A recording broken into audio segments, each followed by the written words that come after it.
That's right. We are here with the Republican Congressman Brandon Williams for this Power and Politics on location in the Capitol. Congressman, we really appreciate your time doing this today. Tom, glad you're here. He represents the 22nd Congressional District. That includes Syracuse, Utica, Rome, all right now, that is. I want to ask, since you are a freshman, you've done this for now a little more than a year and a half, approaching 2 years. What's this experience been like? Has it been what you've expected so far? Well, I had no political experience prior to running for this race, and so I had no expectations. The way that I most commonly describe Congress is imagine a nuclear submarine and then think of its opposite. And so I have 500 days at sea on a nuclear submarine. It's a very particular environment, and Congress is quite different. And so it's always in contrast, I think, that you learn the most. But that's really my first impression. So when you look at that, the differences there, how do you handle that knowing your background? How do you think you've been able to work within this system to get as much as you can out of what you're trying to accomplish here? Well, our Constitution is written in a way to actually slow things down and make governing deliberative and inclusive. That's why there are 435 members of Congress and 100 senators of 50 states. And so, it is by design. And so if you have that mentality that nothing's meant to change quickly, that's part of good governance, and you tend to take a long view, and I hopefully apply some wisdom about the long-term effects of the decisions that you're making. That's not honestly what Congress is known for. It seems to be a lot of emotion about the issue of the day. But my experience, frankly, as a military officer is I try to take the long view. Do you feel like an outsider? Well, I am definitely an outsider. That is, I feel like that every day, and I hope to stay like that. Honestly, I never set out to have a career in politics, and feel like I'm here to serve the country, and then, as the founders intended, one day return to my farm, literally, with my wife and I, and to my community. But for right now, I'm here to serve. You have that extensive experience in the tech industry, right? Yes. How do you think that's helped you, and what have you done to capitalize upon that? We're facing incredibly complex issues, both in our economy, in the world, and in our community. And a lot of them involve technology. And I, frankly, have extensive depth in the technical fields. I have thousands of hours supervising the operation of nuclear power plants, qualified on 2 different reactor designs. So I have a lot of opinions about energy and the kinds of energy investments that we're making. As you said, I spent a lot of time in the tech industry, and there is, tech is transformative. It's transforming our lives, but some of that's not necessarily good. And so it's the balance of how do we keep innovating, which I think is generally good for America, and maybe how do we avoid making some regulatory mistakes or some policy decisions that are actually harmful to individuals, and take some wisdom. You look at the state of New York, and there just was the report that they weren't going to reach energy goals in a certain amount of time. What role maybe can bringing more nuclear back? Do you think it can play a role in meeting some goals that the state has? Well, we have to look at this in a very common sense way. And the common sense says that where we are in upstate New York is literally the worst place in America for solar. And it's okay if you want to put them on your house or your business, but in terms of grid scale solar, this is not the right place to do it. You should do it in Arizona or New Mexico, not in upstate New York, for sure. The actions that have been taken, particularly by our governor and past governor, I think have been really short-sighted in their energy decisions. Shutting down Indian Point early as a nuclear power facility, and cutting off natural gas pipelines. That's really the bridge technologies to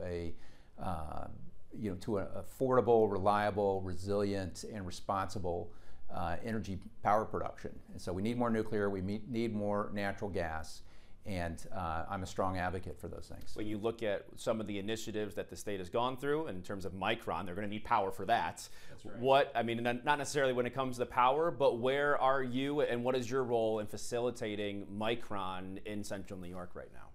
Well, I've committed to County Executive McMahon that I'm all in supporting his efforts to land Micron, and he's done an amazing job of doing that. And of course, Senator Schumer has been instrumental in that, as has Governor Hochul.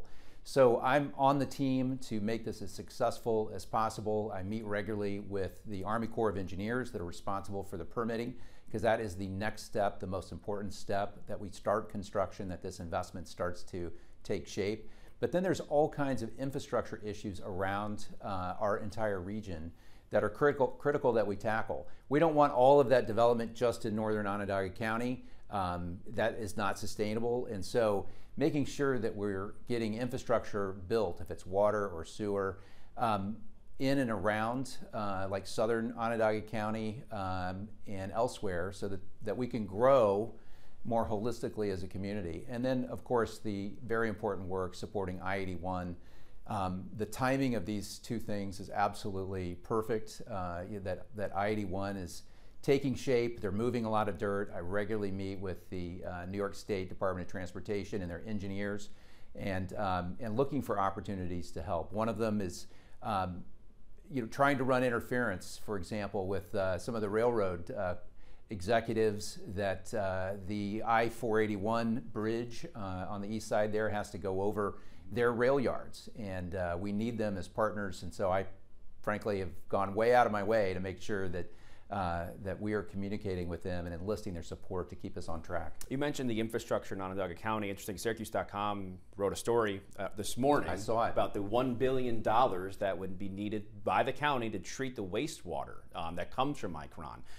How do you even handle the rest of the county when that much money is going towards Micron and that part of the area, all things considered? Is that a concern for you? Well, Micron is a ratepayer, so they're not getting free sewer treatment. They are a ratepayer, and so that's certainly part of the financing. And it's also it's not just for Micron, but for the growth of other businesses and residents in northern Onondaga County. And so, I'll sit down with the county executive to make sure that the federal government, to the extent that we can be helpful. We have underinvested in infrastructure in Central New York over many, many decades. And so this isn't just all about Micron. This is about historical investments to make sure that for our children and grandchildren that there's just all the things that we grew up with and that are in the community today, will have a long life, and that includes infrastructure. You mentioned I-81. I was just telling some of your staff that I was part of covering the original ideas for I-81. More than 10 years ago? More than 10 years. Wow. I think it was 12 years ago at that. Wow. And of course in Albany we have 787, which is just starting the process, so there's some synergy there. But like I said, 12 years at least in this process. How do you mentioned some of the work you've been doing. What has to happen to really move this forward? And I know it has been moving forward, but to really get things moving at a rate that is acceptable at this point, because it has taken a long time. Well, I want to make 2 points about that. First, when I was elected to office, a lot of people lobbied me to try to change the plan for I-81. And my answer was, look, this has been going on for, at the time, 10 years, and I'm not going to come in and put my thumb on the scale in the last minute. It's just not good governance to come in and disrupt something that has 10 years of momentum behind it. And now that it's underway, I think people are excited about the transformation of particularly downtown Syracuse. I have championed a number of redevelopment projects there, like the East Adams redevelopment project. We're bringing $3 million of federal funding to that. It's in the appropriations process right now, but championing other services for like a YMCA, a children's center also in this 15th Ward neighborhood. It's transformative. Something that I pay close attention to is that we are not gentrifying and pushing out the existing residents in this part of Syracuse. And because the redevelopment of I-81 is meant to serve them, not displace them. Which is what happened, I guess you could say, when they first put it in. at the end of the day, because there wasn't that thought there. That's exactly right. Yeah. So let's get to the bigger picture here. Of course, Congress reconvening and a very, I guess you could say, high stakes week. NATO summit today begins. And of course, the conversation around Joe Biden following the debate, interview with George Stephanopoulos. What do you think of Joe Biden's vitality? Do you think he should pull out of the presidential campaign? Well, I think the Democrats have to make that decision. 14 million Democrats lined up in a democratic process to vote for Joe Biden as their candidate. And I don't think some people in a smoke-filled back room get to just make that decision unilaterally to pull him out of that race. And so what he ultimately decides, what his family decides, of course, is a difficult choice. In my naval service, I was in the chain of command for the release of nuclear weapons. And so I'm acutely aware of the importance of deterring our enemies, particularly Russia and China and North Korea, and potentially Iran. And so I don't have confidence that Joe Biden in his current state is ready to take on a crisis that could be required by the Commander-in-Chief, particularly in critical strategic decisions like that. With his opponent, Donald Trump, who he voted for twice, 2016 and 2020. He has now a felony conviction. He's been found liable for sexual abuse. He has some other cases going on. Do you think he should pull out of the presidential race? Well, we had 4 years of Donald Trump, and I think it's pretty clear that it's better than what the last 4 years under Joe Biden have been. So for all of the hysteria that's playing out, we actually have a track record of what a Donald Trump presidency looks like. And it's one that is prosperous, that Russia was not invading Ukraine as they did twice, once under Obama and then under Biden. And frankly, I think as a nation, we were safer, more prosperous. We had a secure southern border, much more secure than today. And I think that's what the American people actually are concerned about. There is concern that with some of the things that he has said, that Donald Trump would end funding for Ukraine, potentially, if he were to be president. Is that a concern to you, considering Russia with some of their attacks just today? So I spent my military service deterring our enemies, and at the time, at the end of the Cold War, chief among them was the former Soviet Union. And so standing up to Russia is absolutely critical. I think it's critical for who we are as a people. It's critical for the security of Western Europe. And it is important for our allies that we show determination. So I'll continue to support Ukraine. Obviously, we need a lot of oversight on that money. I'm very concerned about where all that money goes, but a lot of the funding most recently is rebuilding American stockpiles of older armaments that we had sent over to for their war efforts. So a lot of the funding most recently actually is going to strengthen America. But if Donald Trump is elected, and potentially that's on the table, I think he has said that if they don't get to peace talks with Russia, he would try to end some of that support. Where would you fall on that to Ukraine? Well, I'm going to vote my district. I'm going to vote my conscience, and I'm not here to rubber stamp anyone. That's not why I ran for Congress. That's not why I left my business to stand up in the political environment. I will act just as I described and continue to support Ukraine. Of course, Donald Trump, and you think about some of his policies, border is one of them, immigration, and you have Joe Biden who issued those executive actions, and last month, June, was the fewest border crossings in 3 years. Do you think that went far enough? Is that going in the right direction? Would you like to see more? Well, there's a lot that we don't know about border crossings, particularly the gotaways, and so I think the administration's accounting and reporting is not something that I inherently trust. His actions on the border over the last 3.5 years are absolutely clear. Somewhere between 9 and 16 million people have entered our country illegally. And the fact that there is such a huge number difference between those two, the fact that we just don't know. And we're going to already having issues. For example, in Syracuse, a young woman murdered by someone who crossed here illegally just over a year ago, should not be in our country, likely was given federal funding to taxpayer money to actually travel to New York or to upstate New York and committed this crime. So every town is a border town today, and Joe Biden has been historically weak. Not even weak, I would say negligent, almost criminally negligent on defending our southern border. I believe you're a part of the legislation Mark Molinaro proposed yesterday regarding the database. Why is that something that you're a supporter of? Well, we have a lot of different databases for tracking crime in this country. One of the actions that the Biden administration has taken, and other sanctuary state laws and sanctuary city laws, is to not allow law enforcement to communicate directly with the immigration service. And so it just turns out that a lot of people that commit these crimes that are here illegally, that is never shared. And in states like New York, where there's cashless bail and raise the age and putting people back out on the streets, these people disappear. And so creating a national database allows us to be able to track these criminals that are committing crimes in multiple jurisdictions. And it is the federal responsibility, the federal government's responsibility to step in that way. If the border is such an issue, why couldn't Congress come to an agreement with the Senate or whatever the border deal might have been? Why was there such an impasse there? Why each time when it was drafted, Republicans in the Senate had helped with that legislation, it was dead on arrival according to Mike Johnson, and it was vice versa when Congress did that, dead on arrival in the Senate. Why not try to find common ground to get that moving earlier in the process? Did the Senate pass an immigration bill? They did not. They proposed it, but then the speaker came out and said, "Why even? Don't even waste our time." And you don't want to waste Americans' time. Listen, there's a lot of proposals. Pass something in the Senate. If you want to have a good faith negotiation, having a proposal is not the way to do it.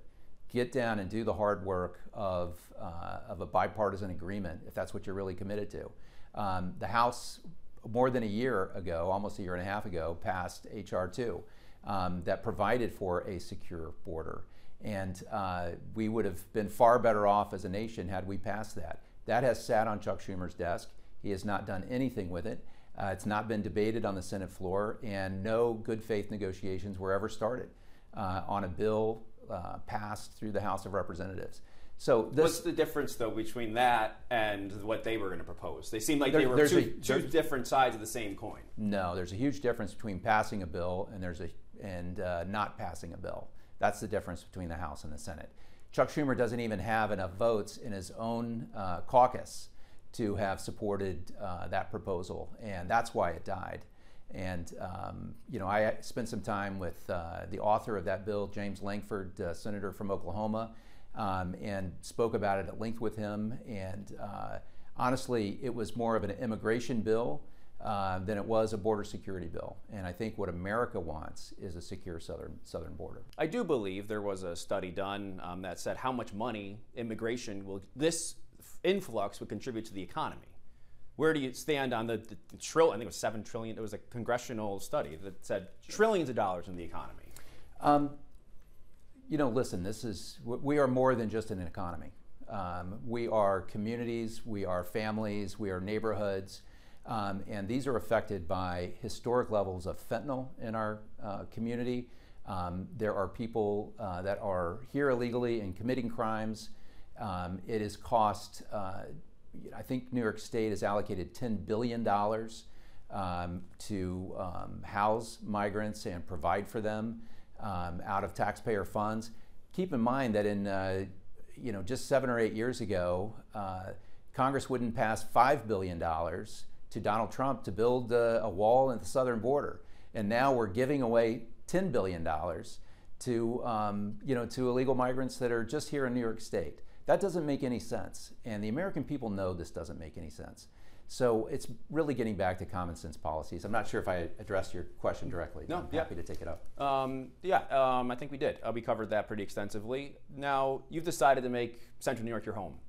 And you've been around the world. You've had many experiences. Why? Why did that area, as someone that's from there, grew up there, why is that something that resonated with you that you wanted to make that your home and then represent the people in Central New York? Yeah, having lived many other places, both with my military service and in my business career, let me give you, I think, a unique perspective on what is special about Central New York. It is the fabric of multi-generational families that exists there.